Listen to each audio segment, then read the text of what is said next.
Welcome to another episode of the River Run Podcast. I'm your host, Adam Pross, and I welcome you to another episode. Man, I am excited for this one. I've been excited for all of them, but like this one's this one's cool because at the same time, my guest tonight, he's like the OG, as they call him down on the Paddle and Fin Network.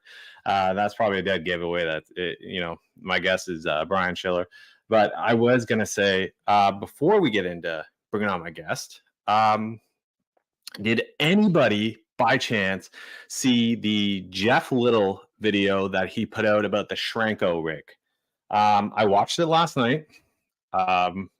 If you're not doing this for your baits, especially your flukes, if you guys like fishing flukes, I love fishing flukes. I've always done a textile pose to it. And I'll be honest with you, I have in the past, I've done a minnow style bait, paddle tail, and I've done the kind of hooked it through the nose. Watch this video that Jeff does and with Josh Schranko from the Achigan. Just check it out. And if you fish, I'll be honest with you, I think it'd work largemouth, smallmouth, whatever. But it's such a simple rig and it catches fish. So check it out. I was super pumped because I'm like all for the flukes. I love fishing flukes, especially for some river smallies. I have my certain flukes that I like, but at the same time, I think any fluke would definitely work on the Schranko rig. So shout out to you, Josh, and your awesome rig there, and Jeff Little for the awesome video. So we're sitting in the house again. Episode 8. We are here. This has been cool. Don't forget, Dubro Fishing. Dubro Fishing offers save 10 at checkout. That's right, 10% off your next purchase at Dubro Fishing. The promo code, I have it linked down in the subscription, but at the same time in the description, you can listen to it now, which is Run RRU10. That is RRUN10. Save 10 at on your next Dubro purchase. Also want to give a big shout out to the folks at Jackson Kayaks, for supporting the River Run podcast. Also, my boys over on the Hard Knocks, and all the boys and all the girls out there who are crushing it on that July month-long for Kayak Bass Canada. There's some absolute hogs, man, being hung up on that leaderboard, and it is super cool to see. So don't forget, while you're out there, have fun. Make sure you always wear your PFD on the water, and same time, make sure you guys read the rules. 110%. Read the rules so you understand them. So you don't ever run into an issue where you catch that big fish, and it's DQ'd because of something silly. Take a moment. Check your photos. Always check your photos. Hands down, always double check your photo before you release that fish back. You can put the fish back in the net, but don't snap the photo. Do this, because if your photo is blurry, the identifier is blurry or whatnot, or you actually just got a black photo, it's the worst. Anyways, that's just a little river run tip for you. Okay. So without further ado, let's get into this, because I'm excited for my guest, because Brian Schiller is the OG of Paddle and Fin. I'm grateful to be a part of Paddle and Fin hugely. And at the same time, he is the generous Dubro Fishing manager that helped out the River Run podcast. And also, he's got his own show, Friday Night Bites. Check him out every Friday. I think it's 8:00 on the Paddle and Fin Network. Lots of other shows, lots to listen to. Check it out. So without further ado, I'd like to bring on my guest, Mr. Brian Schiller. What's up, man? buddy? What's going on, dude? I'm good, man. I was going to say, make sure you have the right identifier code on there, too. That's a really good point, too.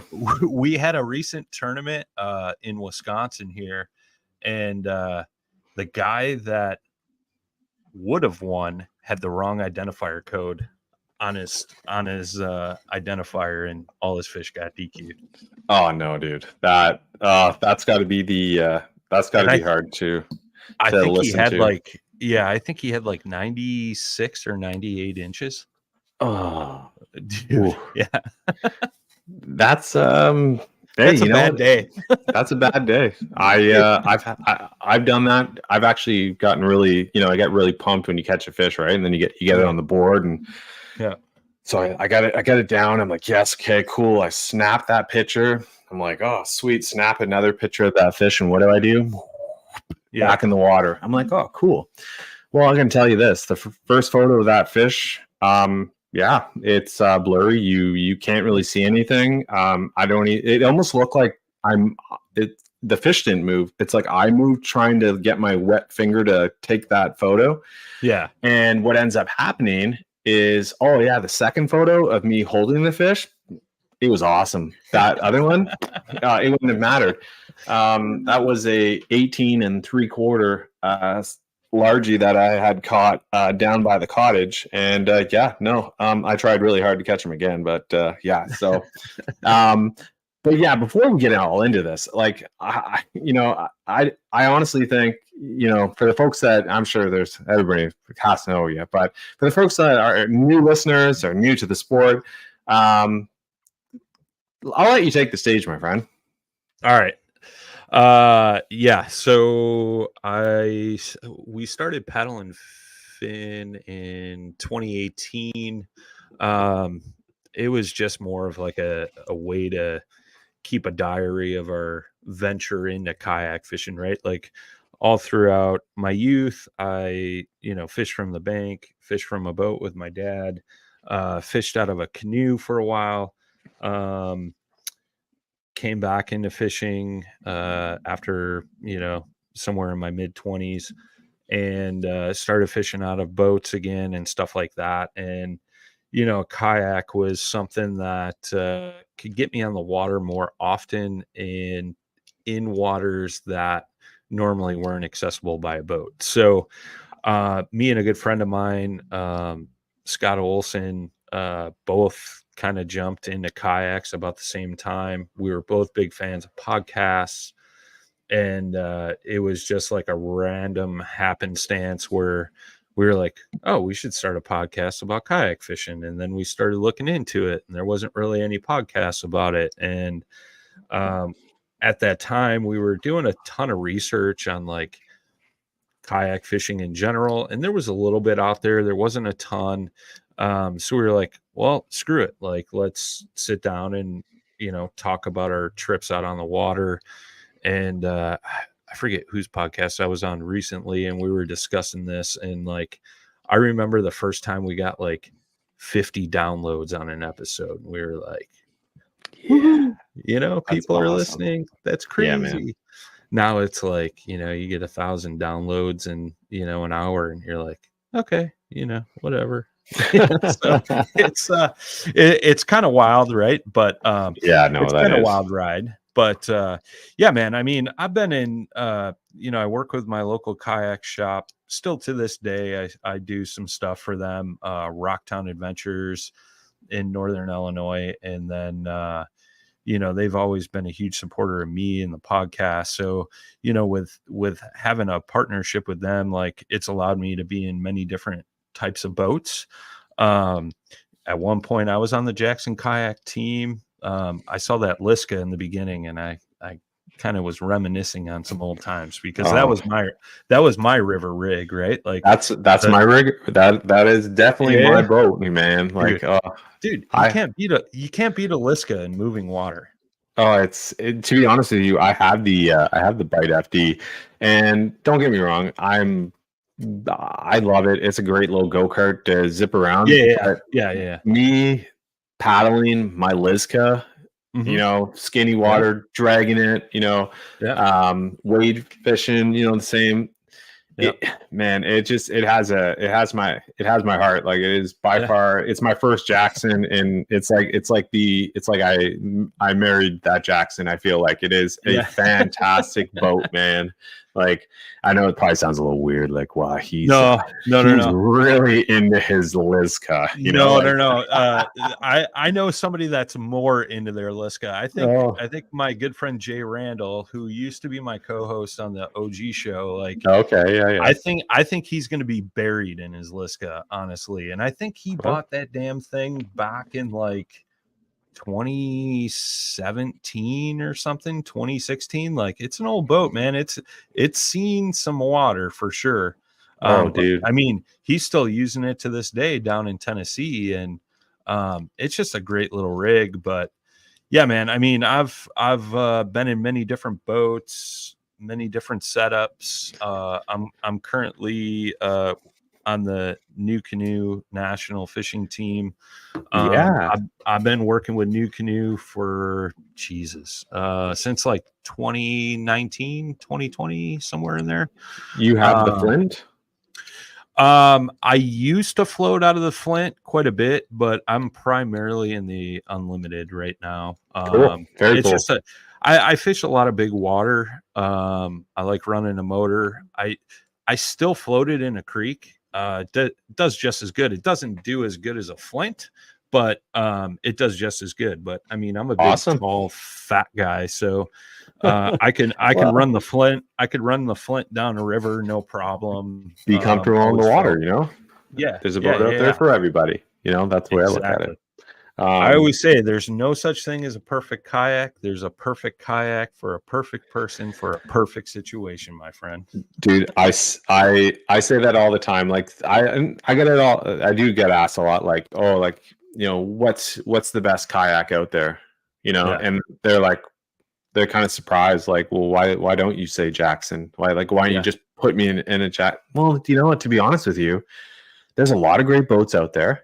Everyone has its unique little quirks and whatnot, but it's about finding the boat that you're happy with, because at the end of the day, you're the one who's going to go out there and paddle it.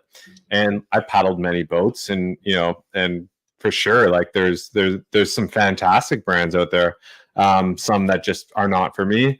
But, you know, when I got into my Jackson, my Liska, I got it off a buddy of mine. And I'll be honest, I was straight up like, this is the most incredible experience on the water. And it wasn't until, like last summer, that I actually got another Jackson, because I was just like, well, the Liska, like it just does everything for me. Like, you know what I mean? Like it covers all my bases.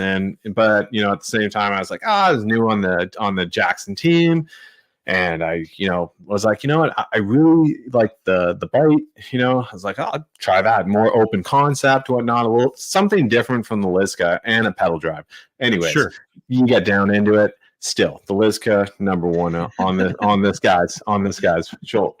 But I was gonna say though, like that's pretty neat. Like when you talk about paddle and fin, I'll be honest with you, I am a podcast guy. Always been into podcasts. A couple of years, you know, I think I've noticed I had this thing called Apple Podcast on my phone, and I was like, oh, that's cool. And I've listened to fishing, and I was getting more and more into kayak fishing, and I was like, oh, paddle and fin, like that's kind of cool. Like it was like the name, you know, like a paddle and a fin. Like I was like, this might be up my alley. So I started listening. And I started getting more and more into it. And, you know, I got to say, like, you guys, the crew at Paddle and Fin, like, you guys really put together a very unique set of hosts and a great set of content that, like, in my honest opinion, really covers all the bases. So if you were like just that avid outdoor person, like there's something there for you, whether, you know, you fish kayaks, you're doing hunting, you know, or you're into gear, you know, there's a lot of, you know, and like, and hey, if you're a saltwater guy down in Texas, like, you know, for instance, like Dustin, you know, you got something there, you know, you got your Rapp and John Rapp in West Virginia, you know, and like you guys really covered, you know, Matt Gibson, and like you guys really covered it. So like I was always like, I'll be honest, I was always a big fan of listening to Paddle and Fin and all the shows, you know. And you know, it's cool when you listen to something, you know, way back when, and you look at it now, and you went from the listener to being somebody sitting in the chair, sitting down with the OG. I didn't think that was kind of, as that was possible, but no, that's man, cool, dude. I'll chat with anybody, man. Yeah, that's one of those kind of concepts. Like, I'd love to say it was like 100% my idea, but I'll give credit where credit's due. It was, when Jay took over for my buddy Scott, because Jay was like our third or fourth guest ever on Paddle and Finn, and he and I kind of hit it off, right? And we had fished a bunch together, stuff like that, and we when he came on board, we started discussing like, how do we make this thing better? Like, how do Yeah. we continue to grow it? And Jay was like, dude, we should make some kind of like collective, right? And that's where like I was like, okay, I'm listening. And then the ideas started stemming from there. And we just reached out to like people we knew or interacted with on like Facebook, Instagram, stuff like that, and was like, hey, like, we're doing this thing. We see you guys are kayak fishing. We want to kind of have this like diverse network. So there's something for everybody, Yeah. And it's funny because we had always talked about, I forget who it was. I want to say it was Jimmy Skinner when he was doing the reel down, had one of the kayak clubs in Canada on, and he was like, dude, these guys like showed out, man. Like, I forget how, like, he was like, there was like 90 anglers at an event up in Ontario. And I was like, well, yeah, dude, like, you come out of the womb in Canada, like, you basically come out with a fishing pole or a hunting rifle, right? Like, like, I mean, I know that's like a bad analogy, but like, dude, I love Canada. If I always say, like, in my previous lives, I probably lived in Canada at one point because I love it so much. But well, you're just gonna have to get up here then. That's the thing. You got to come up, Hey, the problem is like, I'll come up, but I may not leave. I'll sleep on your couch for months, Adam. But you know what? We will, as Canadians, we take care, of our guests. So we'll make sure to take care of you. That's not a problem. You are welcome anytime. Up at my place. I'm in Ontario, so right. Yeah, dude. But I mean, after that show, I was like, dude, we should try to find somebody up in Canada to do a podcast, because like, I know there's a huge network of kayak fishermen up there. Like, I'm good friends with Jay Brown, like Jay Brown. Jay, Yeah, big shout out to Jay. But downtown Jay Brown. But it was one of those things. And then when you had reached out and you were like, hey man, like, I think it was Dustin had mentioned it first, and we were like, yeah, man, it only makes sense. So I'm glad you're on the team, man, and pumping out content. It's all been great. So yeah, welcome to the familia, my man. I appreciate that, man. I definitely appreciate it. And I do appreciate all the Paddle and Finn hosts, and and it's cool because like, that's what I want to do, is I want to shine Canada to all our listeners, worldwide, and at the same time I want Canada to see all the fantastic, all our friends, on the other side of the border too, right? So I think this is super cool. So with you've come back with this new show, and that's Friday Night Bites. So like, that's it's cool, like it's I like it. It's kind of like Friday Night Lights, you know what I mean? Like, you jump on, you do your thing, and man, it's been good. I've really liked it, especially the St. Lawrence episode. I thought that was cool. That was super cool, dude. We went a little longer on that one just because it's like, you get me and Matt together in a room and we won't shut up. But yeah, man, it was a concept like I had been thinking about doing for a while, like just like real short form, like, I usually like keep it around like a half hour, 45 minutes. There are a couple episodes. Actually, the 2 episodes that went long, Matt was on both of them. But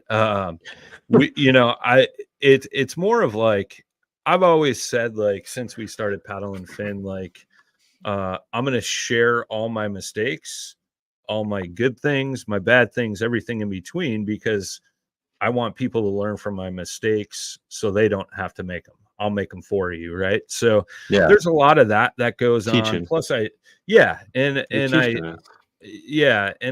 touch on like some current events sometimes, things like that. Like the other one I did with Matt, we were talking about forward facing sonar, and it wasn't that we like necessarily took opinions on we're for it or against it. It was like we just talked about the pros and cons on both sides of the fence and left it to whomever was listening to, make their own judgment and things like that. Just because it's been like a hot topic, right? But no, man, I'm just having fun with it. I like the shaky head episode. I really did. Shaky head. That was cool. That was cool. Yeah. Because when I got into fishing, one of the, like, I love finesse, but one of the things I always threw was a gambler. I forget his gambler lures worm that they had. Okay. It was like their finesse worm. Anyways, I know what you're talking about. Yeah. Yeah. I would throw it on shaky head. And between that, tubes, like those were like the two things that I really focused on, and obviously wacky rigs, but the shaky head. And I just liked how you really touched on, how you brought in the concept too, that, it's not just for spinning. Like you can throw you can throw a shaky head, on casting and, just talking about line reel technique stuff. Man, I'm a huge fan of that. Like, and I even picked up some P-line 8-pound, the fluoro clear, just to try it out. Like I've never done just straight, so I have in the past with one other, but so I thought that was cool. That was definitely a neat episode to sit down, and like obviously forward facing sonar is such a topic in the industry these days that it's hard not to talk about it. It's right there. And then, obviously your big trip up to the St. Lawrence River in upstate New York, that's pretty cool. It was funny. We were fishing out of a boat. So at one point we were heading towards Lake Ontario. We were going to go to the lake and fish right around the mouth there. Nice. And I looked down at the graph and I looked over at Matt and I was like, hey, you want to go to Canada? And he was like, yeah, why not? So I went like this and I was like, welcome to Canada.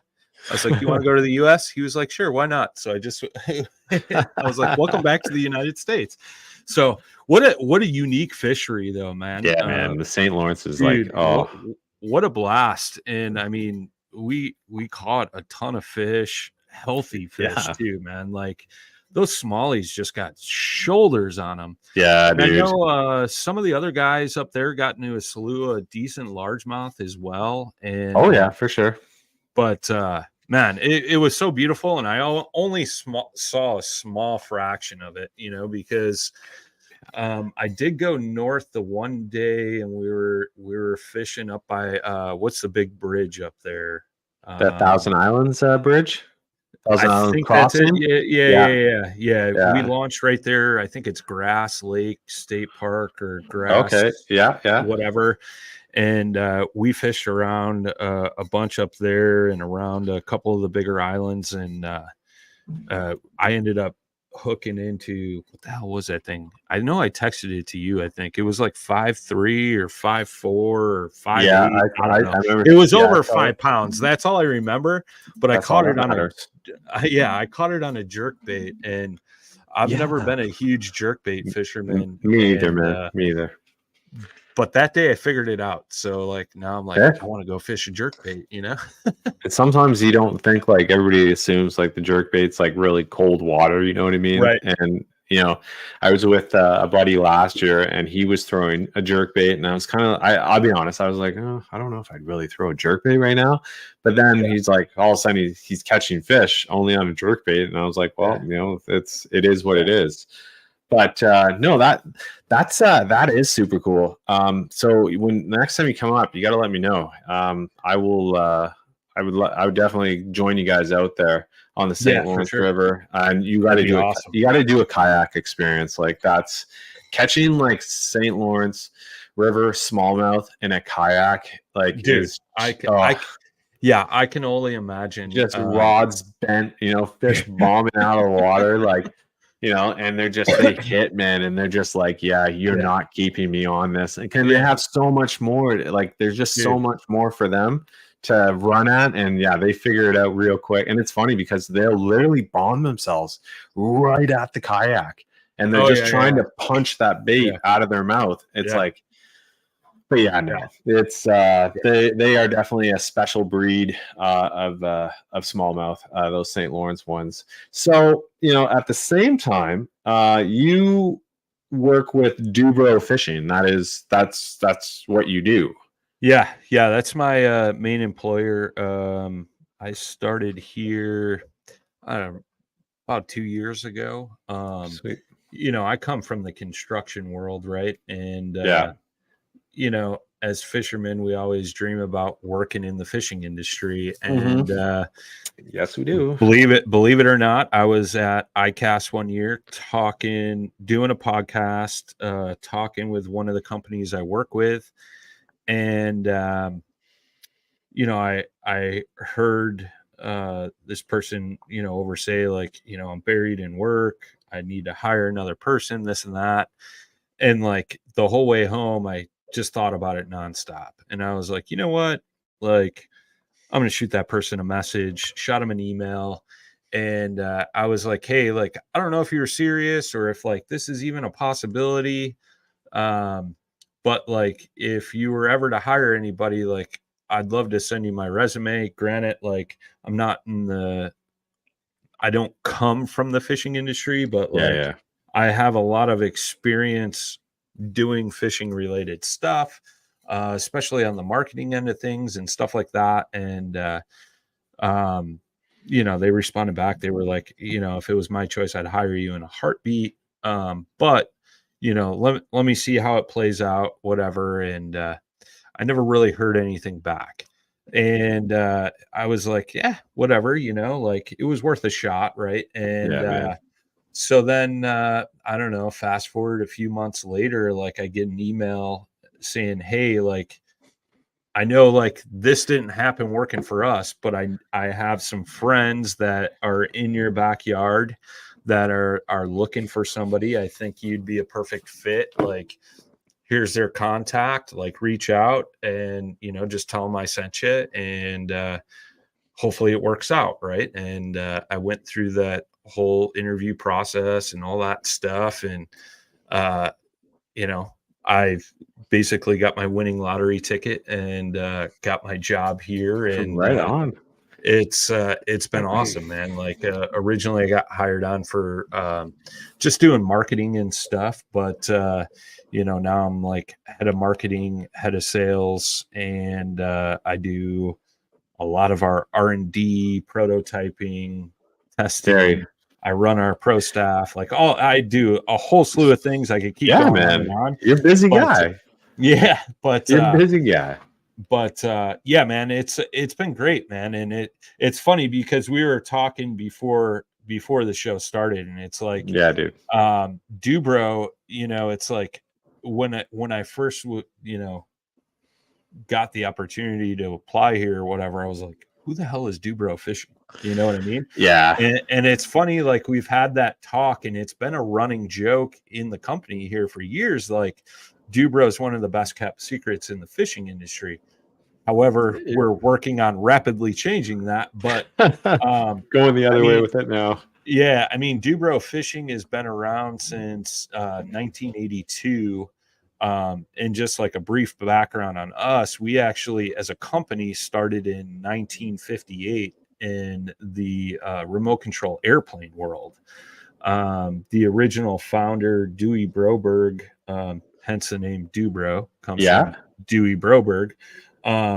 He had invented a thing for starting your remote control airplane engine, and like put an ad in a magazine, kind of blew up from there. And it's just rapidly grown from there. Obviously, one of his hobbies was fishing. So in 1982, they had some product ideas and launched Dubro Fishing. And then later on, in 1997, we launched Pine Ridge Archery as well. So, Oh, wow. it's three divisions all under one roof. Wow. And all three brands are distributed worldwide. So, it's kind of a bigger operation than you would know. But we got a really unique and interesting background, right? Yeah, no, that's really cool. And it's neat too that like it all started with, the parts for remote controlled, plane, that right there, you can say like, wow, like, it's actually growing so much, and it's gone into like, like, even though it's a hobby, fishing's a hobby too. It's just gone, right. It's just grown a different kind of way to attract, your avid outdoors men and women, because obviously, having archery, you got Dubro products, and then you got Dewey baits, which no, that's that, and like, wow, like 1959, 9, I think you said 1958.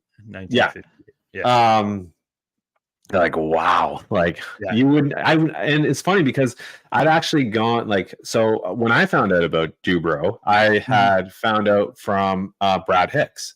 Brad Hicks had posted a video about this rod holder, and I was like, and I was like, oh, this is cool. And I said, you know what, like, I'm always like, we spend all this time, we got rods and we got reels, and and we got tackle, and we take so much time to put our tackle all so perfectly, like, individual little boxes, like, keep it in there. But then you're like, you take your rods and you shove them in the corner, and you're like, right.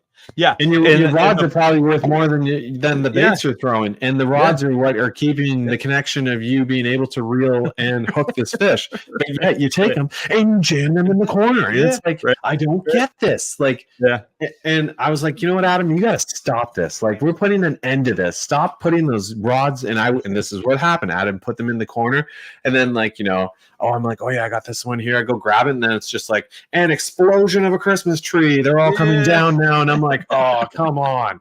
Anyways, so then I said, you know what? I'm going to try this. And so I ended up ordering it, and I think I ordered it like, oh my God, like over a year ago. Yeah. And so I get it in, and I'm like, oh, that's cool. So I put it all together, and I hung it in the ceiling in my basement, because that's where I kept my stuff, because it was the winter time. And I was like, you know what? Let's try this. This would be cool. And I was like, oh my God, like, why haven't I done that? Like, why? And I'll be honest, why didn't Brad Hicks share this any earlier? Like, no. But you know what I mean? Like, why didn't I check this out any sooner? And like, so I was pretty pumped at the end of the day, because it's such an easy setup.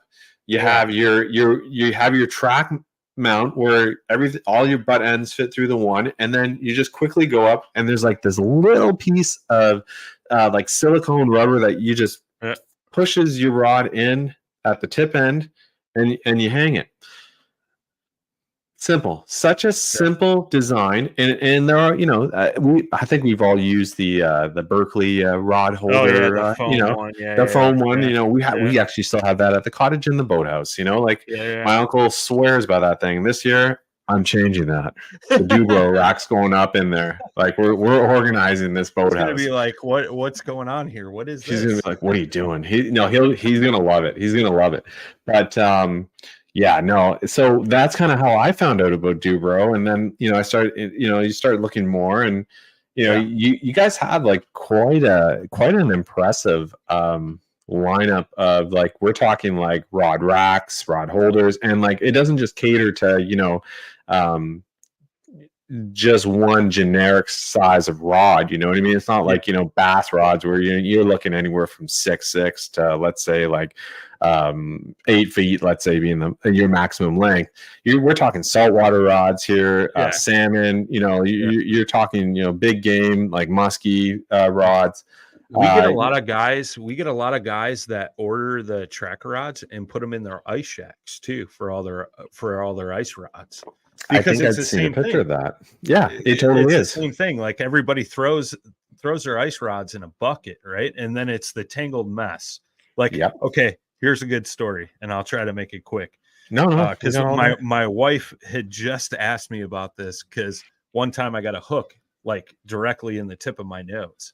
Oh. And she's like, how did that happen again? I forget, because a good friend of mine, Eric, was with me, and I was like, we were going ice fishing. I had a Jeep Wrangler, so I'd like put my ice shack in like at an angle through the back window, right? I'd open the back hatch, slide the sled out, and it'd have my bucket of rods, fish finder, all that stuff. So I'm doing that, and as I'm sliding it out, the tip of one of the rods in the buckets like gets hung up on my seatbelt, so it's bending. And as I'm pulling farther, it finally gets past the seatbelt and, does a quick jolt back, which sends a little spoon with a treble hook right into the tip of my nose. And this thing is buried into the barb. And I look at my buddy and I'm like, dude, I got a freaking hook in my nose. You got to pull this out. And he's like, no, man, I can't do that. And I was like, what do you mean you can't do that? We're standing in a parking lot in the dead of winter, and I got a hook hanging out of my nose with a rod connected to it. Like, you got to do this now. You got to pull this out. And he's like, no, man, I can't do it. So I literally went to the side mirror of my Jeep and like pulled this hook out of my nose. But hence having a nice tracker rod in the old ice shack would have prevented it. But man, you're right, 100%. Like it'll cater any rod and reel combo, all the way from an ice rod all the way up to an offshore saltwater rod. So I've seen Dustin Nichols post about it too. And he's like, he's got all those saltwater rods and whatnot. And even in your ad for it, product pictures and whatnot, it has like full on saltwater rods, big trolling reels. But like it's super cool. Like, and like there's actually a couple products that like for one, the Dubro hat, it's a comfortable fit. I definitely like that. But like for instance, like the line stripper, like that's such a genius little. So I'll give you the inside scoop on that. So that part is actually an axle for a remote control airplane.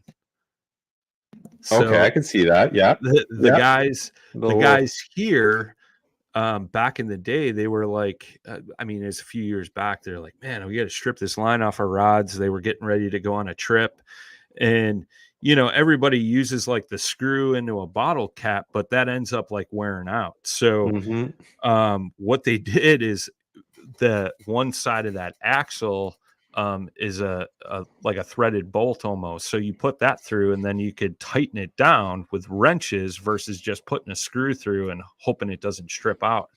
So somebody here grabbed the axle and they're like, that's a product. You know what I mean? So it's a pretty nifty little thing. And I love it personally because like right before I went up to the St. Lawrence, I literally stripped, I think it was like 8 rods. And I usually do like 3 or 4 at a time.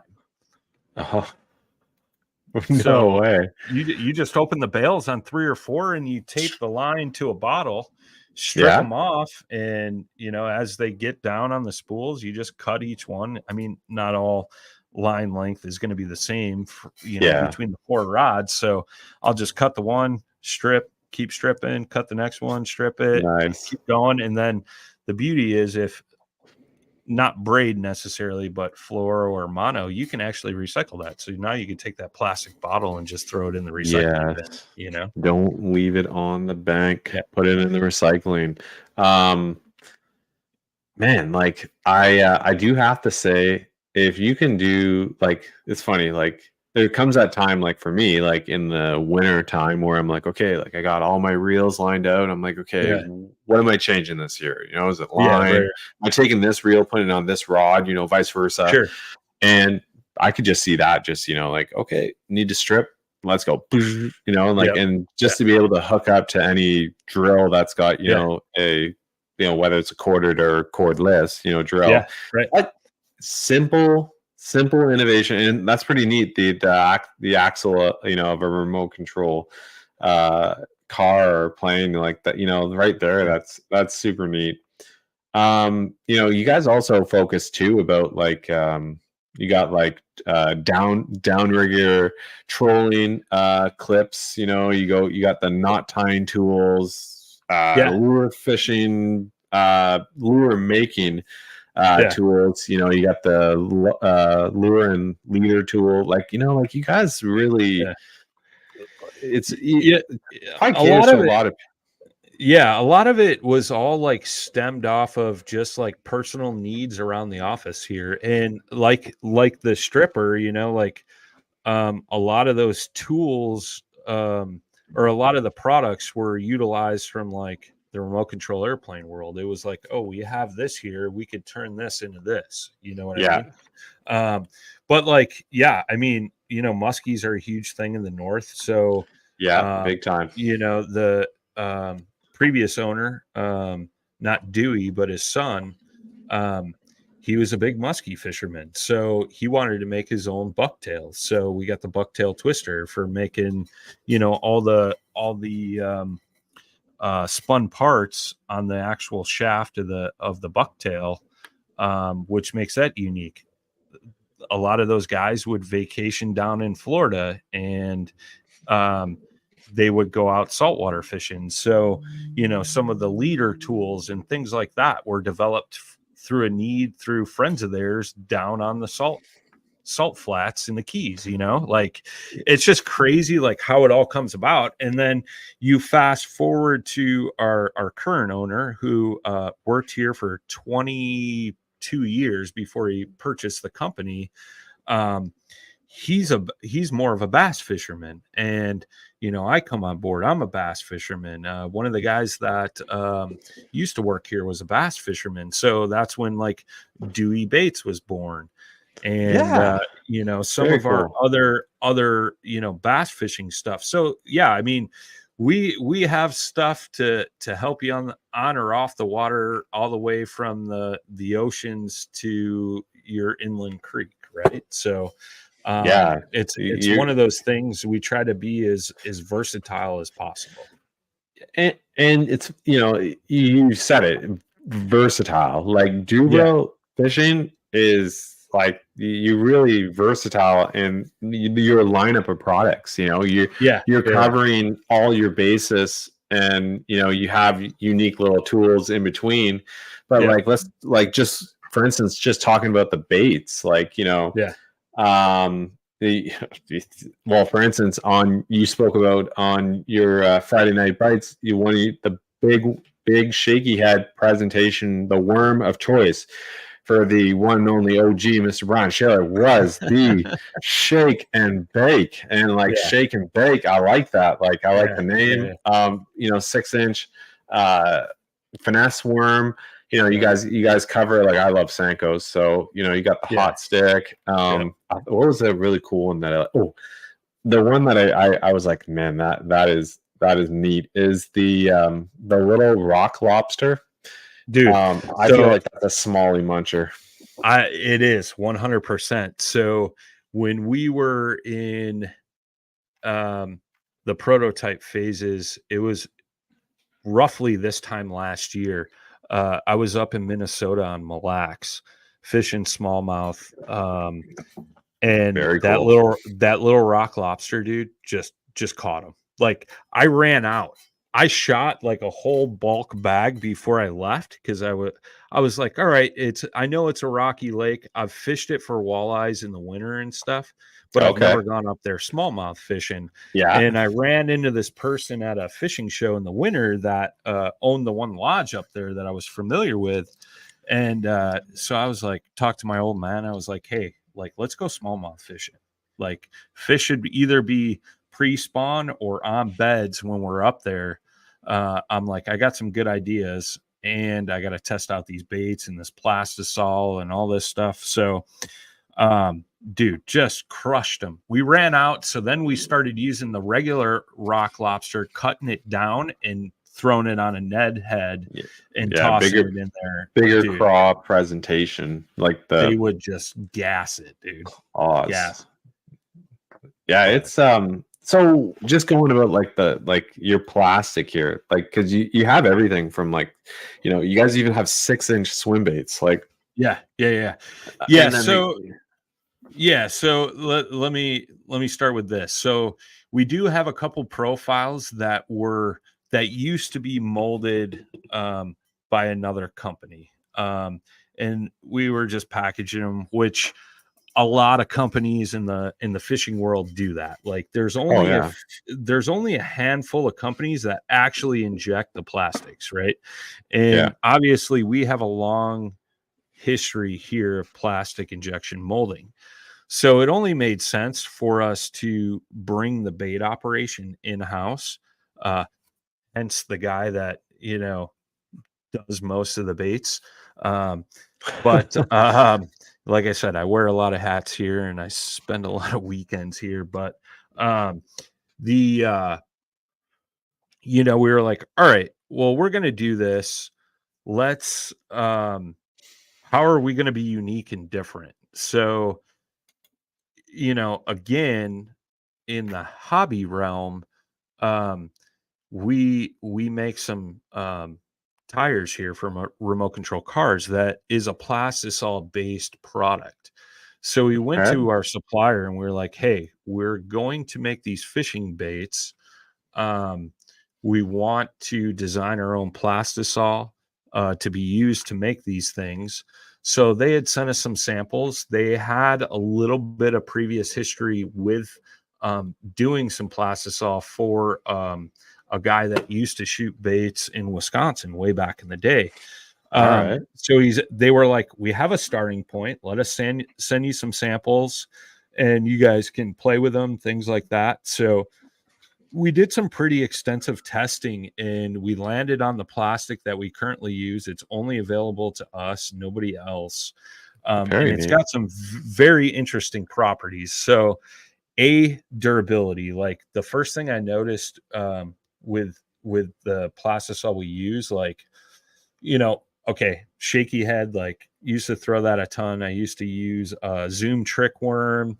I've used the Guggen shake, their shaky head worm. There's a few other ones, and like you'd get like 2, maybe 3 fish out of a plastic before you'd have to throw it away.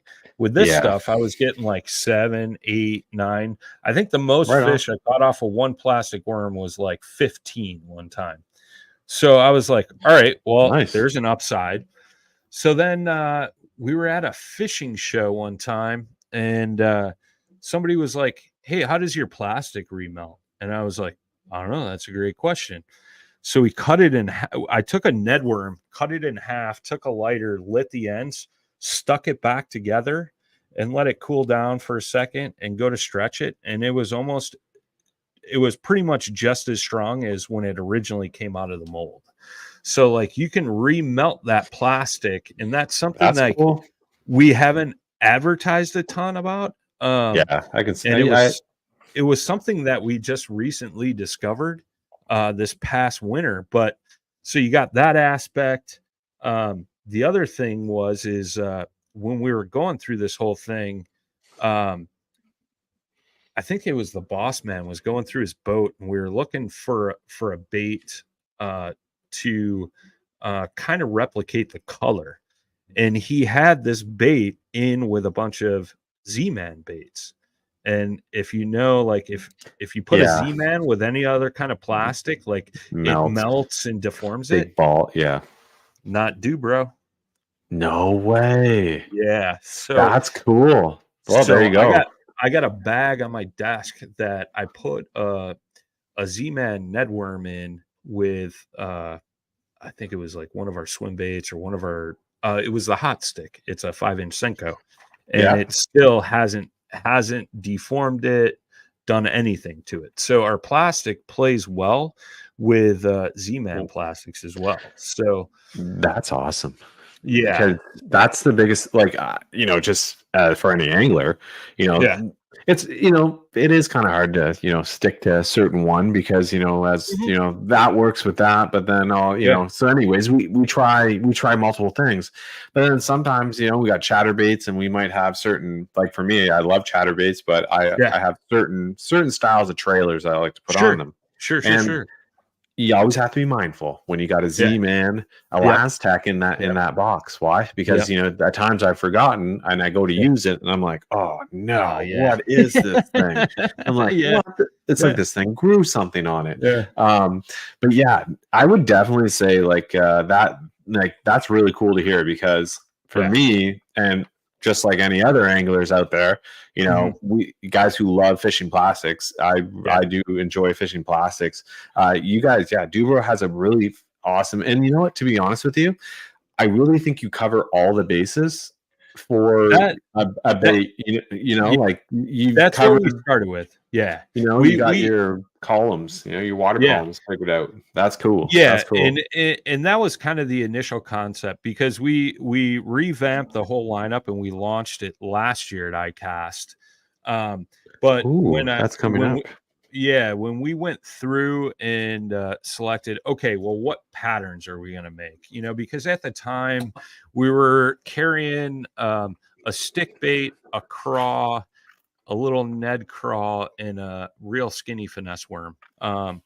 And we still have some of those things, but like as those sell out, they get discontinued because it's not the same as like our current Dewey Baits lineup as far as plastic and colors and things like that. But um, we really worked through and put a lot of thought into, okay, what's a lot of people fishing right now? What's going to cover all of our bases from top to Yeah, bottom? and 100%. and then not only that, but like we kind of researched like what's your most common colors, and then we added some very unique ones into the mix as well. And that's Yeah, something we get complimented on all the time is some of the unique colors that we do offer. um yeah.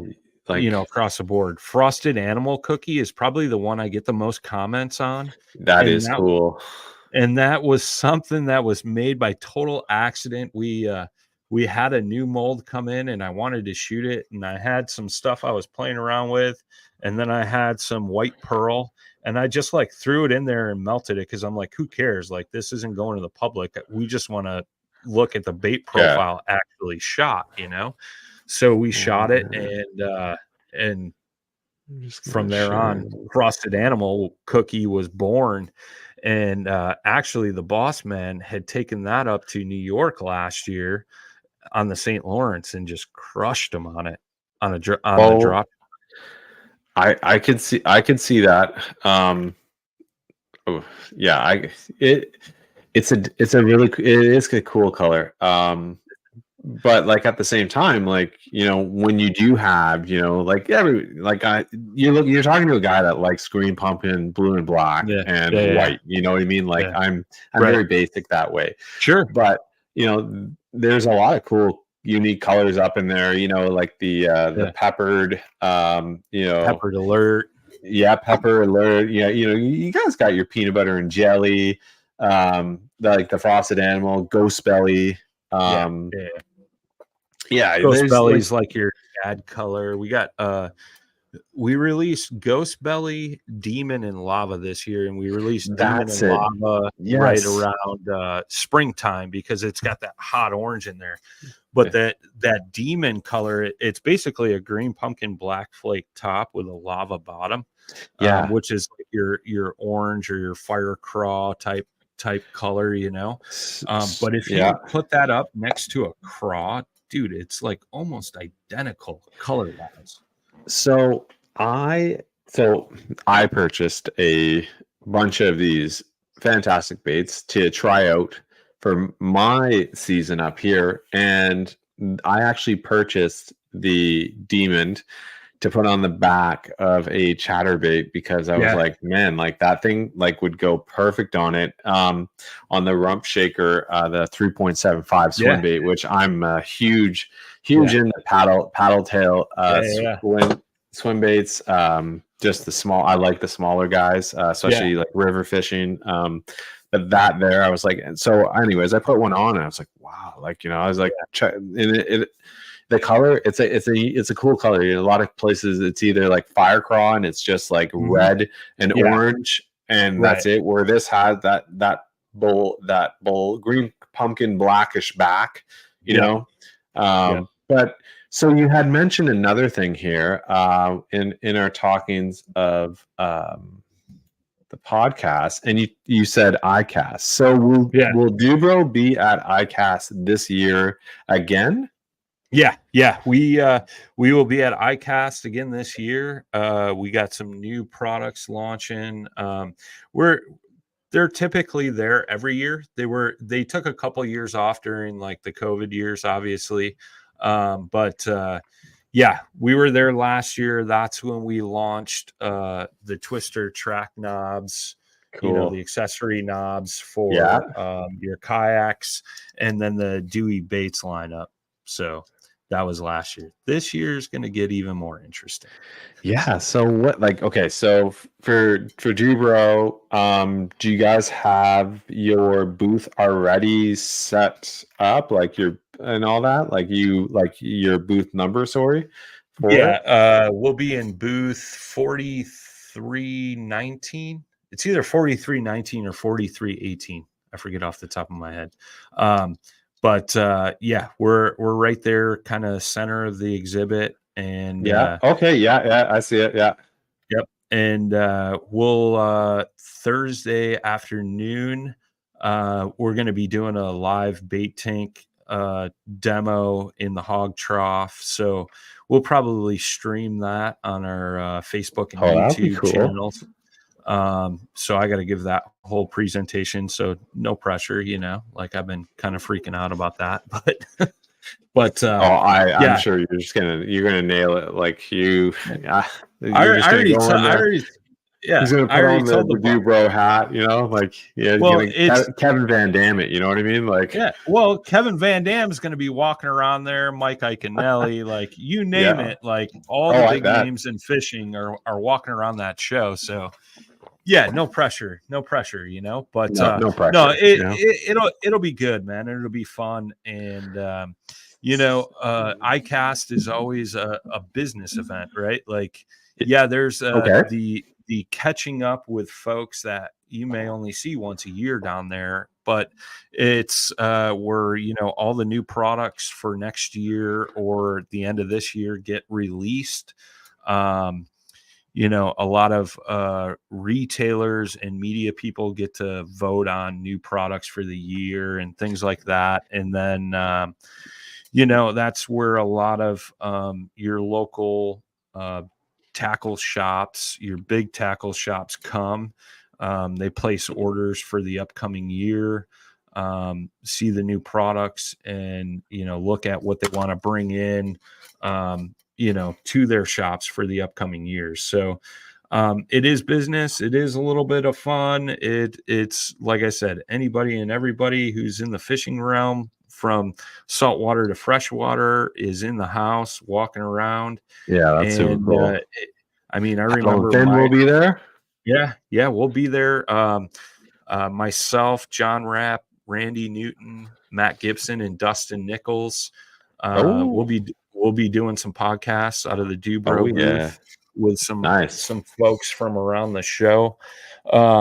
So it's always a good time. It's always fun. It is, you know, business focused. You know, it's one of those things, like I remember when I first heard about Icast, and I'm like, oh dude, who do I have to know to get in there? You know, because it's not open to the public, you know, so it's a very unique setting. But if you ever get the opportunity to go to Icast, you should definitely take it up. No matter who you are or where you're from, like, because there's people from around the world that come into there. Like, we have a lot of dealers from, you know, Australia that come in, Asia, Europe, things like that. Like, it's not just like a US based thing. It's people from around the world. Yeah, and it's huge. It is huge in that way because the whole world. I feel like the whole world like watches this, like the whole fishing industry. A lot of podcasts begin to pop out about like what was great, and so for Dubro, like as they get ready for this, like what can we expect? Like can we get into that at all, or is that kind of something that for it being top secret for Icast eyes only? Because at the same time, we don't. I'm sure there's a lot of Canadians that go down to it. I actually know a couple of guys that go down to it. But so like Dubro, like if you're like, give us a sneak peek here. What can we expect?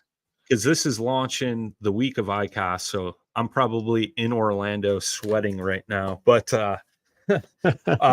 so we came out with the Twister track knob last year for kayak accessories. Like, it was something that Matt Gibson and I had designed. Just something a little more unique, a little more compact. Him and I are both from the new canoe realm, so we were using those plastic knobs that are made by the competition that are like all plastic, no insert, and it takes you like 3 years to tighten something down. And we were like, dude, this takes forever. So and not only that, but a lot of your fastening knobs have a brass insert, so we wanted to do stainless, because stainless on stainless, as you can see, just lasts and it runs smoothly. So this year, to go along with the knob, is we're releasing our own track bolts. So we'll have these in inch and a half and 2-inch sizes. And then to go along with that, we got these colored washers, and we'll offer it in all the same colors as the knobs: black, red, orange, blue, and lime green. But the washers are super unique. So this is actually used in an archery product, and we were chatting with our friends over at Catch Products, and they've been doing some interesting things with like their crossbars and things like that. And one of the things that Duke discovered over there was like a lot of your tracks in your kayaks are actually like, they're not totally flat. A lot of them are twisted and things like that. And that's usually from when it gets tightened down to your kayak.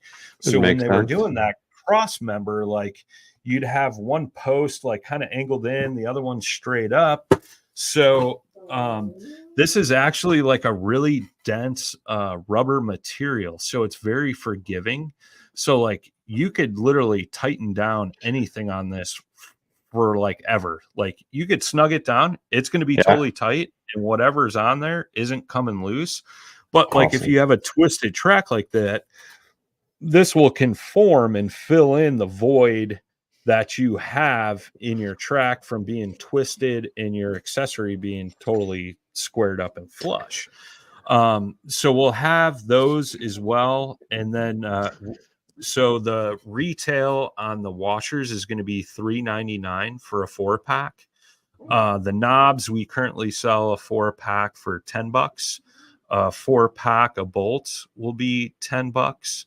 And then we're going to have what we call the track pack. So you'll get 4 bolts, 4 washers, and 4 knobs of your color choice and bolt size choice for $25 or $24. So, nice. And so an awesome product. Yeah. Like that's cool.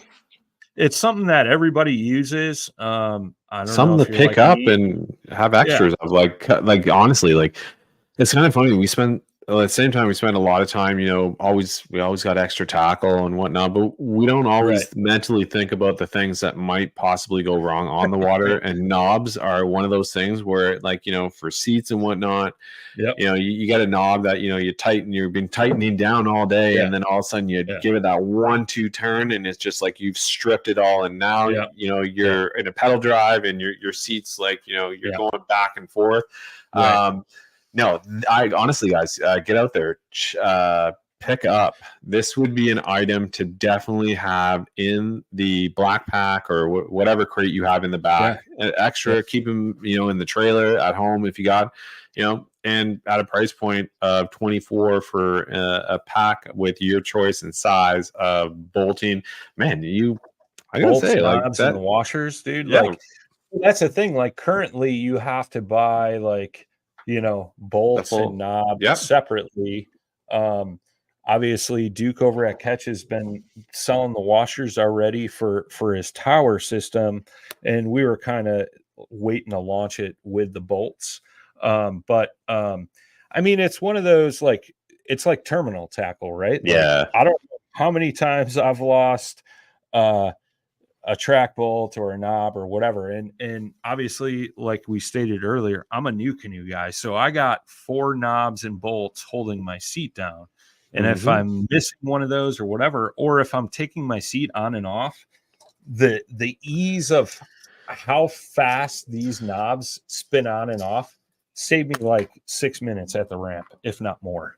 It just took forever, right? Yeah. Well, and that's the thing. When you have a chair that bolts down, bolts into your track mount, and whether you car top that or you adjust it for, a buddy or whatever, those knobs, you're constantly going in and out, in and out, in and out. And a lot of them, they don't hold up. And then what ends up happening, like I said, your seat's not really long.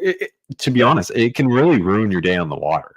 It's and if you before. Oh, and if you're in a pedal drive and in your seat, because you got to think when you're in a pedal drive and you're actually beginning to pedal, your force that seat is what's taking the force. So whatever's bolting it down, they're after a while you're getting a little bit of wear and tear. Now at the point where you can't keep it bolted down, it is break it.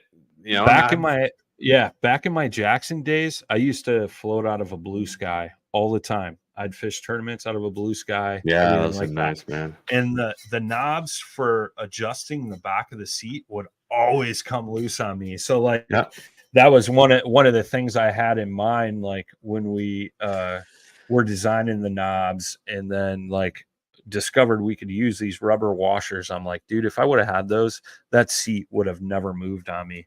And I forget what I ended up doing. I think I ended up putting an extra bolt in the track with a knob fastened down. Yeah. And then the one that's in the actual seat, and that's what I used to prevent it. So I had to use an extra 2 bolts and knobs. But dude, that thing was a bass catching machine. I miss that thing sometimes. It's I had the opportunity to go out on one, and it was pretty cool watching my son go out on it too. It was cool, man. I gotta say that is a fishing platform.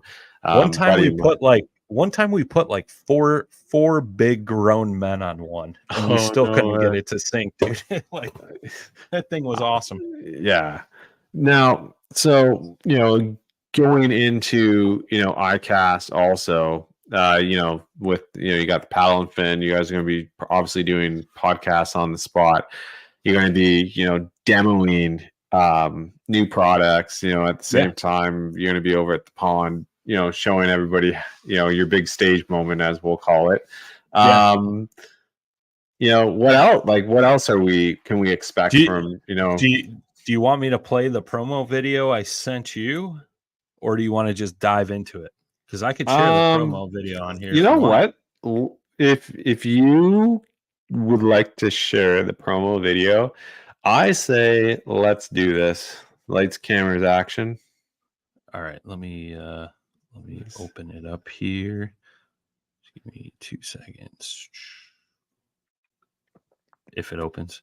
But yeah, man, another kayak accessory that is that something that Dubro is making their, because like you said, there's a lot of boating products, but the kayak with the industry the way it's going, the more people getting into kayak fishing, is that something that Dubro is really leaning, I don't want to say putting all their eggs in one basket. But is that something that you guys are really focusing more on, and being somebody coming like yourself, who's, an experienced angler, especially spends a lot of time in a kayak, being a part of the New Canoe team, right. That is, if I was, a company owner, I would be like, yeah, this is somebody I need to listen to, because like the idea, the knowledge, the time, the experience, it is there, and understand. And you obviously understand the industry, which is cool. So, but yeah, don't let me take away from this video. I was just going to say, like, yeah, we're definitely like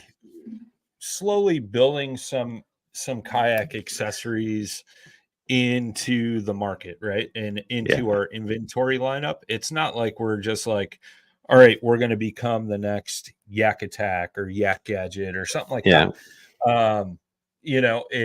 That's not like the objective there. It's like, we see little things that we can do with our injection molding background. And not only that, but we try to be universal. So like these knobs actually work on an aluminum boat. A lot of aluminum boats have track systems built into them. So like that was part of the concept too. And with the newest item, like we made it so there was 3 different mounting options to go either in a boat or a kayak or an ATV, a UTV, whatever it may be. So I'll roll this, and then we can jump into the nitty gritty fine details, because this is all right. like a minute 20 here. Can you hear the audio? I cannot. All right, let me do this. Let me stop sharing it. I know what I forgot to do. Sorry, guys. Don't window. The anticipation is building. Share tab. Oh, it will not do that. I don't know. We'll let it roll. Yeah, let it roll. Oh, that is cool.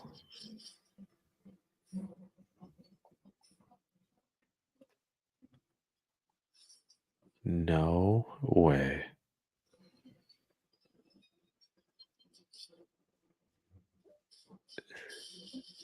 Oh.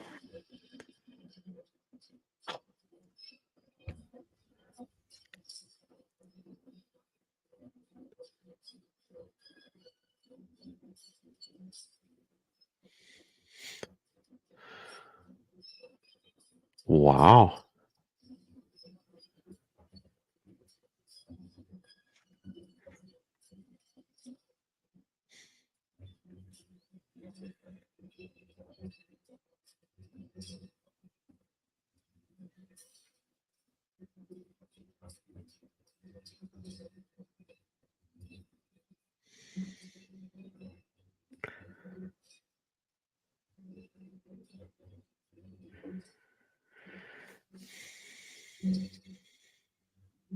Boom. Okay, so we're talking, like, just from this video here, are we talking a cup holder that you can, because like I said it to you backstage, I said the one spot that I put in my Liska all my baits throughout the day, where I siphon through them to try and get everything in the kitchen sink to eat it, is my cup holder. And at the same time, you got all those, you just kind of clip them on, and the water bottle sits in there. It rains, you take on some water or whatever, and your cup holder is full of water. That, my friend, that is awesome. Like, just seeing the capabilities of what that thing has, and I'm just going by the video and what we saw. And man, that is cool. Like, that thing is like your cup holder / tackle holder. It's so we're calling it, the name of it is the Do More cup holder, right? Obviously a play on Dubro, but this does more than just hold a cup, right? Wicked. And it all stems from, so we have a product called the Hangman, which we re-released last year, and it's got this built-in line cutter. Yeah. which is just your standard razor blade. So it's super replaceable. You can get stainless steel razor blades, but the beauty of that is if this goes dull, it's one screw and a nut, and it pops out, and you put a new 25-cent razor blade in, and you have a brand new fresh line cutter. It's not like you got to put it on the sharpening stone or anything like that. So when I saw the original Hangman and we brought that back to life, I'm like, dude, like we could incorporate that line cutter, Amazing. which we had patented back in the day. I'm like, we can incorporate that like on something else. And I remember going home and I was like, what the hell are we going to put that on? Like, I'm a kayak guy. Where does that make sense? And then I looked down at my kayak and I'm like, oh, you're an idiot. Put it on the cup holder. So, yes. like, dude, I like, know all about that, dude. And we were talking about it, like you have that Jackson cup holder, and yeah, I probably got like 5 of those things, right? And yeah, dude. And so cup holder, bait holder, but yeah, that is. So I had drawn up a concept. So I'll kind of give you like the evolution. Like this was pretty much like the first design of it, so to speak. This is probably actually like version 4, but this is almost original, right? And myself, Matt Gibson, and John Rapp sat in a locked room for like 2 days. And this is 3D printed. So like I have a 3D printer here in the shop. That's how we do a lot of our prototyping. And, I had a drawing, I had one printed up. Those guys walked in because Matt's in Indianapolis. Obviously, John's in West Virginia. They made the travel out to Chicago. And they walked in the room and I was like, okay, what do you boys think? And we put it on the table. And they were both like, dude, like, there's something there, So then you get 3 kayak fishing geeks sitting around a table for like 2 hours a day, 10 hours a day, or I'm sorry, for 2 days, 10 hours a day. You make some tweaks and some changes. So, we kind of went through a couple reiterations of this, and we ended up on this final shape. So the concept was, cool. Okay, how do we make this universal?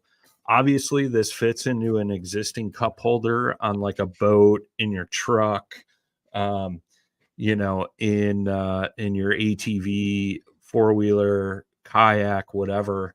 And then it was like, okay, well, we know how everything mounts to a track with the insert in the bottom and a track bolt and a washer. So we'll have that version 2. And then the third version, what we did is we made like a little male track piece that attaches through this one screw. And there's a 3-inch piece of track that uses the tracker rod end caps to secure it to whatever surface. So I actually put one of these in my boat, like up on the front console by the trolling motor. So I have one of these hanging there, fastened right below the trolling motor. So, and then if I want to take it off, all I do is just take this one screw out and this comes off, but the black piece would stay in the track that's mounted. So we're like, all right, well, we can be universal on mounting the thing. I'm like, what else do we need to do? And,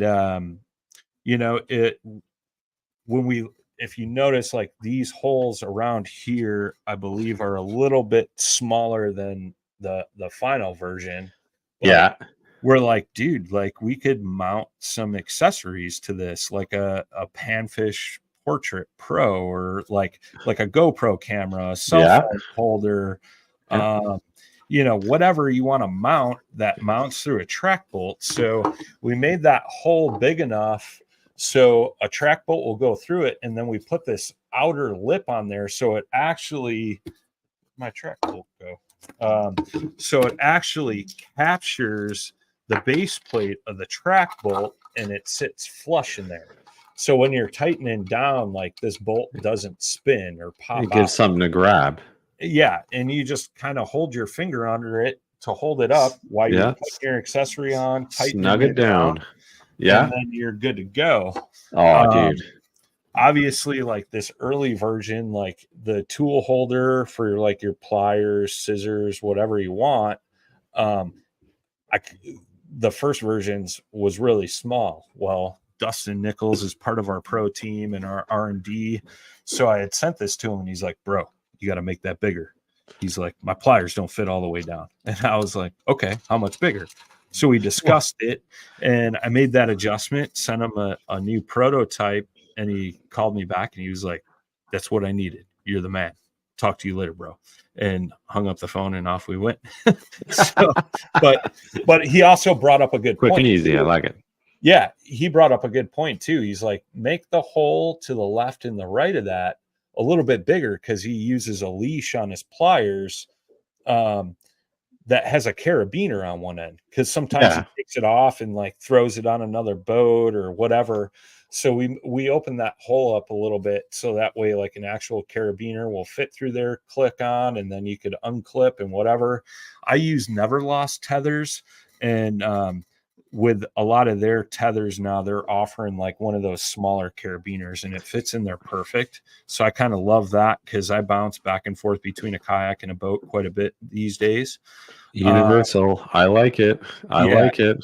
And then, you know, you hit the nail on the head, right? Like we've all fished in the rain and or left our kayaks out in the rain. And then you come out to the kayak or go to get off the water and you got to literally pull your cup holder off and like dump it upside down and dump all your baits and terminal tackle you threw in there out because it's half full of water. Well, we put drain holes in the bottom, which nobody's got, and it plays such a huge role, man. Like it does, like it really does, because you got to think of all the times that, you know, that it fills up with water and it has nowhere to go, right? So, well, I don't know, like back in the day when I used to run like the whole tournament scene and fish a lot of tournaments on the road, whatever, you're leaving your boat pretty much like almost virtually rigged up on the trailer, ready to go. So the next morning when you get up to go out pre-fishing or go out and hit the tournament, like your cup holder's on the boat, right? Like ready to rock. And obviously you're leaving baits in there and it rains overnight. You come out the next morning. Now you got rusty hooks and rusty terminal tackle or, you know, crankbaits or whatever it may be. And you're like, dude, God damn it. Like, why didn't they put holes in the bottom of this? Like, obviously there's a few of us that were in that room that have experienced that. So, I mean, we literally put the holes in there, and in that video, it's me holding the cup holder, and I didn't have like a jug or anything. So I grabbed like the coffee pot and I filled it up with water, and I was literally just dumping it in as fast as I could without it spilling all over the place. And it literally drained out as fast as you dumped it in. Well, yeah, you can see in the video. It's just like it's almost like a little camping shower. You know what I mean? Like it just comes out real quick, like that shower faucet. Like so for this whole cup holder, you know, like to be able to somewhere to, you know, keep your water bottle should you need to, you know. So, and then you get into the next part where you've offered a selection of areas to either attach track mounting or hang baits, which, you know, I don't know if you've ever experienced this. I'm sure most people have, but I was thankfully wearing flip-flops the day that I did it, or sandals, but I stepped on a crankbait. Had I been I'm usually bare feet, but this day I'd had sandals on. I stepped on this thing and I felt it go just this little prick. And I was like, I had the crankbait hooks right into this. So, you know, and I'm notorious and you know, for just throwing things on deck, and I've really stopped that because of that. But that solves that issue right there. There's nothing worse than stepping on lures, hooks, whatever, and, you know, simple things, getting a hook, especially a treble hook, in the bottom of your foot, Dude, have fun getting that out on the water, especially if you're by yourself, and have fun trying to get all your stuff out of the water while you have a treble hook in the bottom of your foot. You cannot step without feeling the pain. That thing right there has solved a lot of problems that you won't need to. Now, you know, the pliers too. You got to think, like, with that plier, being able to, you know, set your pliers in. But the tether part, I'm huge on that. I always tether my phone. I tether a lot of things in my kayak. I know there's a lot of products that, you know, they say, oh, well, you know, it floats. So, but here's the thing: when you fish rivers, that's great. It floats. You should be able to hopefully catch it downstream. But if you're in a river that's moving quite fast, good luck catching up with something that's floating, because you're gonna lose it. So I always tether my stuff down. So that's man, like in the line I can't cutter, wait to get my hand on that. I always like to point this out, because everybody's like, oh, aren't those gaps too narrow to like fit something in there to cut it? No, like you could literally fit, you know, like the crankbait.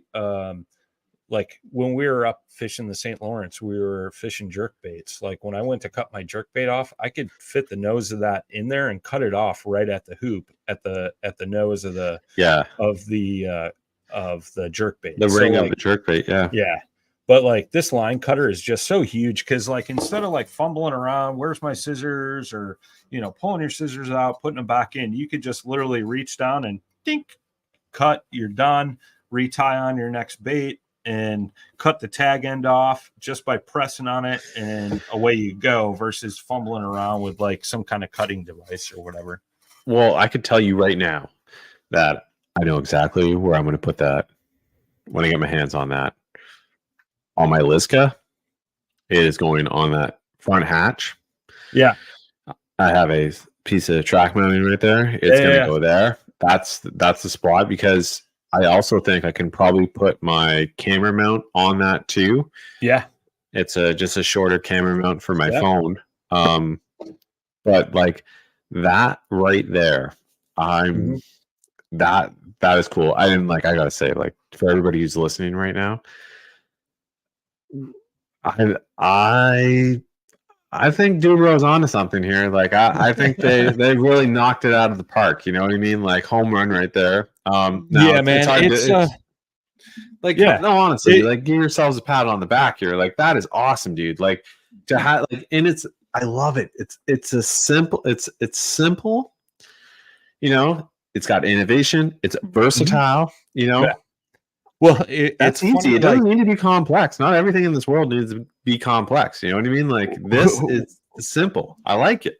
The one thing, like, it was funny, like when we were going through the whole process of like designing it and things like that, like, I'm like, come on, man. Like, and I was joking around when I said it. I was like, nobody has had any innovation on a cup holder, you know, like a cup holder is a car or something, you know? Like, but that's the thing. Like, when you think about it, it's like you hear cup holder and you're like, oh, it's just going to hold my cup, right? But like when you actually, and that's why we called it the Do More utility cup holder, because like it's literally a tool that you can use for so many different things. So I know, like, the $1 million question is like price point, right? So the boat version that just drops into a cup holder, that just drops into an existing cup holder, retail on that's going to be $24.95, and then whether you get the side rail mount or the T-bolt mount, that'll be $29.95, and obviously that'll come with a track bolt, a washer. It'll come fully assembled. The blade will be in place with the blade guard, all stainless steel hardware on it, so nothing's going to rust on you. And then same thing with the rail mount. I got some really cool things. Like, obviously, like I said, I got one of these in my boat, but there's a little creek that I fish by my place where I go and bank fish. And I use these cases, Lakewood products. And I want to actually mount that track onto the side of one of their tackle boxes and have one of these off the side. Now I can just carry around my tackle box, throw my coffee drink or my bottle of water in there, have a line cutter ready to go instead of putting a pair of scissors or pliers in my pocket or buried in the tackle box, things like that. So it's pretty unique, man. Like we've it really is.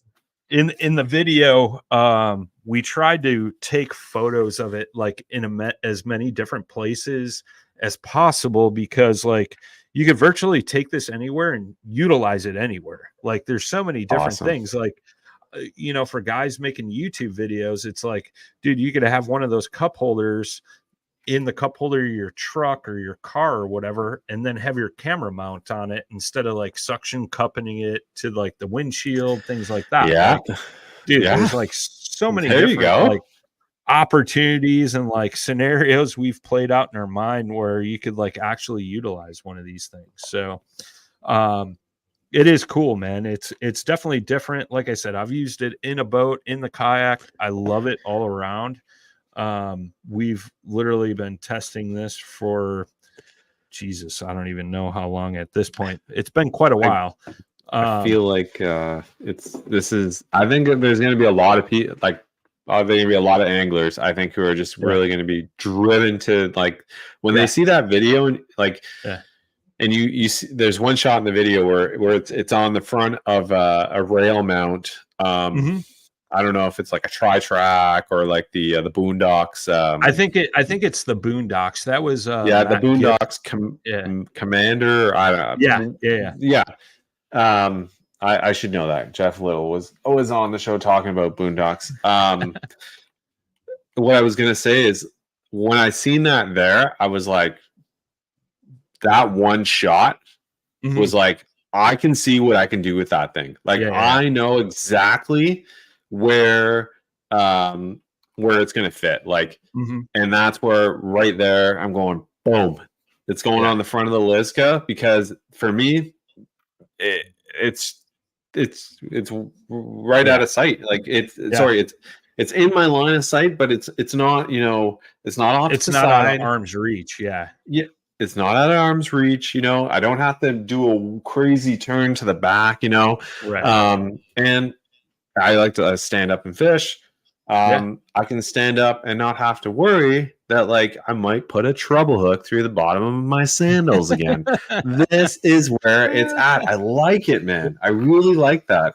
It's funny because Matt, that's a picture of Matt Gibson, and it was funny because he was like, he's been shooting a bunch of content for us and like tutorial videos, things like that. He's like, dude, I got no great way to like get my cell phone holder up, because he's shooting all the videos on his new iPhone, right? And he's like, dude, I feel like my cell phone's just too low. He's like, I don't want to give everybody the ball shot, you know? Like, he's like, it's nothing but crotch shots. He's like, how do I get that up? And I was like, and we're like talking through it, and he's like, well, I got that crossbar, but he's like, I feel like that's just like still too low. He's like, I need to get it up like another 4 or 5 inches. And I was like, you're an idiot, and so am I. I'm like, you know where you mount that thing?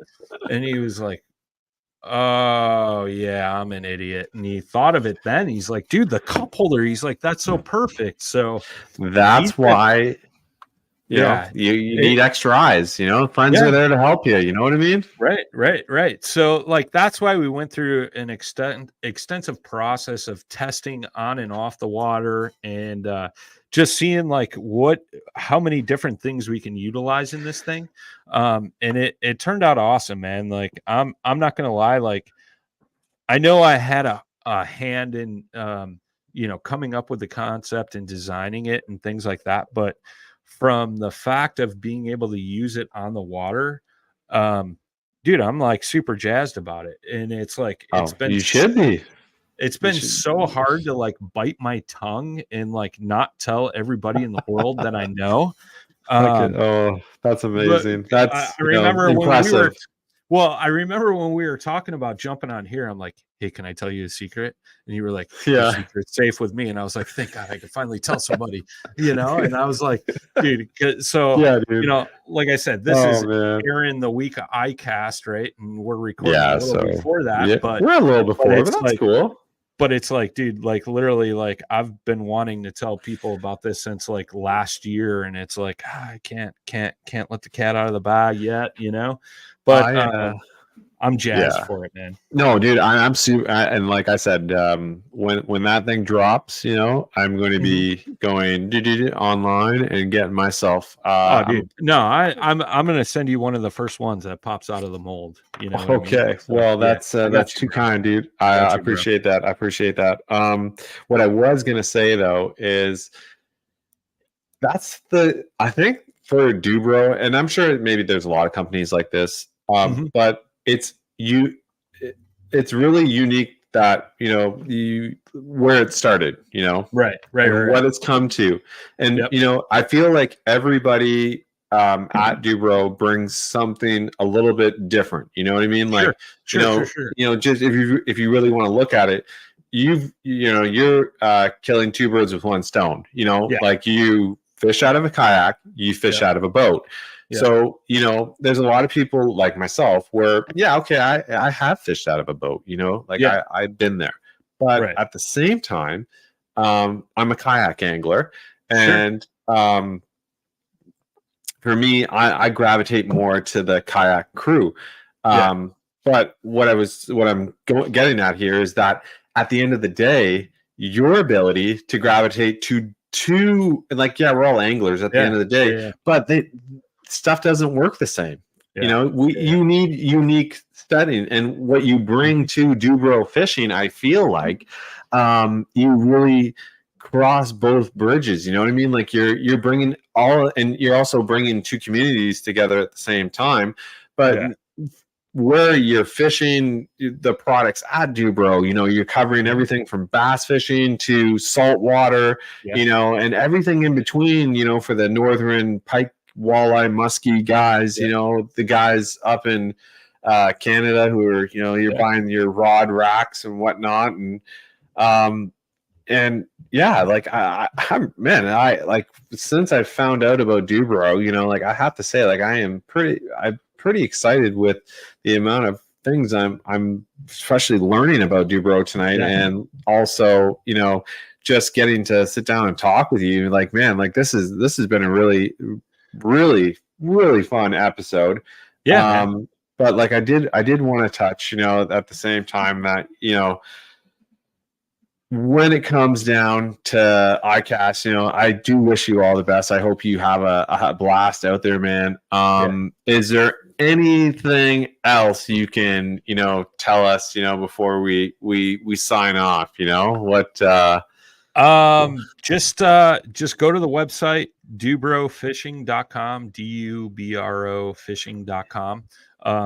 Use Adam's promo code RRUN10, and that's all caps. So you guys can pick up these cup holders.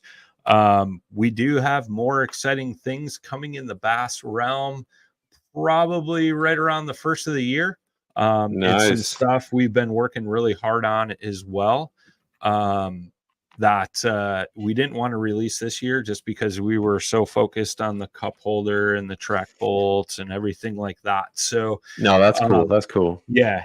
So keep an eye out for right after the first of the year for some really cool juicy things in the Dewey Baits lineup. And I'm always excited for new baits. You guys will be pretty stoked. But yeah, man, pick up a cup holder, pick up a track pack, all that good stuff, man. Yeah, dude. And I I feel like people are gonna want to get more out of Brian Schiller tonight. So I'm gonna have to slow him down here. Okay, he can't talk about these Dewey baits that he keeps kind of like trickling in there. There might be something more, and I'm like, come on, just tell us. No, dude. Like I can't spill the juice on that, but and that's okay. Don't worry about that. We'll just keep crying for it. It'll be unique. You guys will love it, and I'll definitely sit back down and chat with you when we're ready to launch, man. Because I think we're gonna get you the more products Dubro's coming out with, team stuff, whatever. I am always interested to sit down and talk. I hope you'll come back on the River Run podcast. But yeah, man, like if I'm God, for the folks who don't know where to find you, because we know we can find you at Dubro Fishing, but for your socials and whatnot, let people know where they can find you, man. Yeah, on Facebook, it's just Brian Schiller, holding up like a big smallmouth in my profile pic, and Big then smallies. on Instagram, it's b.chiller CHILLER_, and Awesome. I'm there. I don't post as much as I used to, but when I do post, it's usually something juicy. So yeah. All right. Well, you've heard it. You know where to find them. Dude, thanks a lot for coming on down the River Run podcast. I'm really excited. This is the River Run podcast Icast episode for the paddle and fin lineup. You're kicking off. This is kicking off the Icast week, so you're kicking us all up. Okay, I like it. I like it. Coming out of Icast, so stay tuned all week because we'll be going live all week long. From the show. Don't forget, check out at the same time Paddle and Fin. Go check them out on the socials. Paddle and Fin is on Instagram. Paddle and Fin is on Facebook. Paddle and Fin can be found on YouTube. Check them out. I have all that linked down in the description. At the same time, don't forget to like, subscribe, drop us a comment. Let us know what's going on. Let us know what you want to hear. Dubro Fishing, check them out, dubrofishing.com. And don't forget, the fine gentleman, Brian Schiller, has given the River Run podcast listeners a 10% off your next Dubro purchase. Use it, guys. That's what it's there for. The promo code, I linked it down in the description. I'll give it to you one last time. And it is Dubro Fishing promo code, and it is all capitals. It is RRUN10. Save 10% at checkout.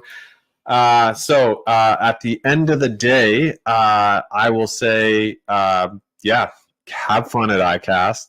Thanks, man. Do you, brother? Have fun, and thank you very much for coming on. And I was just going to throw out there, we ship to Canada all the time, so don't be afraid. We will get you your stuff if it's shipping up to Canada. It's and do on a daily basis. It comes with, and they take good care of their packaging. Just for all you guys out there who are going to be like, well, what does the package look like when it comes? And I'll tell you this: all the packages that have come from Dubro Fishing to me have been in outstanding prestige, ordered, taken care of by UPS, the U.S. Postal Service, all the way to the Canadian Postal Service. At the end of the day, check out Dubro Fishing. If you are going to be at Cast, go down, check them out. Let them know the River Run podcast. You heard it on the River Run podcast. Make sure you listen to all those guys on the Paddle and Fin. And so thanks for stopping on by the River Run podcast. I'm your host, Adam Pross. I will see you all soon in the next episode. Take care.